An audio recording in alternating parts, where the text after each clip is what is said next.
Assalamualaikum dan salam sejahtera. Nama saya Dayang Siti Asmah binti Abang Bohari, nombor matrik 258484 dan tajuk tugasan saya adalah Ekonomi Malaysia Era Zaman Moden.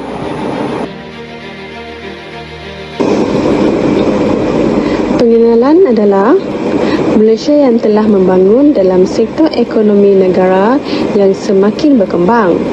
Negara yang maju telah menjadi acuan kepada kita sendiri, di mana acuan yang telah tersedia tetapi yang diperlukan adalah pengisiannya. Pada tahun 2022, Malaysia telah melangkah menjadi negara yang maju, di mana standing dengan negara-negara mega di luar di sana seperti Indonesia, Thailand, Filipina dan banyak lagi dalam mengharungi permodenan dan menjadikan sebuah negara sebagai negara yang maju.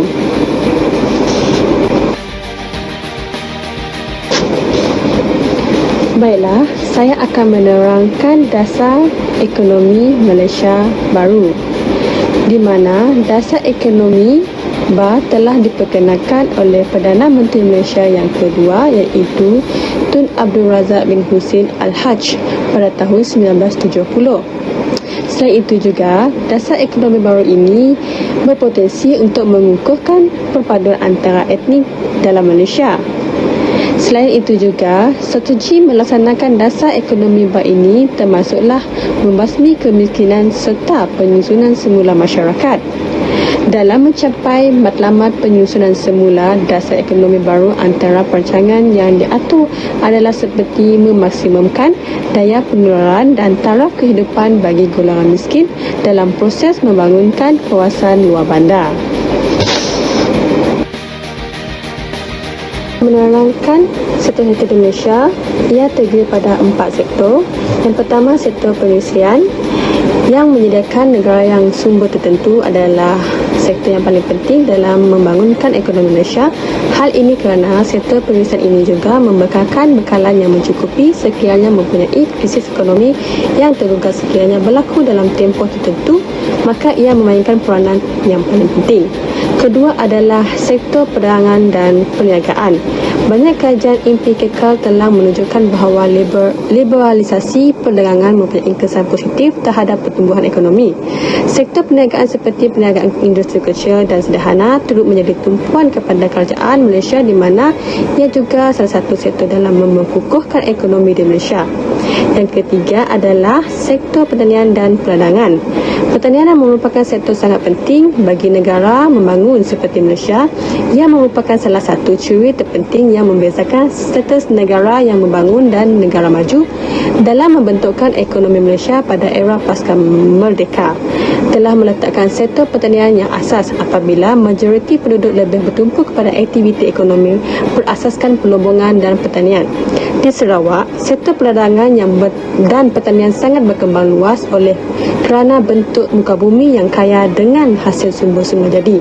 Akhir sekali adalah sumber perkhidmatan, di mana ia perlulah memberi tumpuan sepenuhnya untuk memperkukuhkan permintaan pengguna yang memerlukan perkhidmatan yang mampan pada kos yang lebih berkemampuan. Okey, untuk slide yang seterusnya.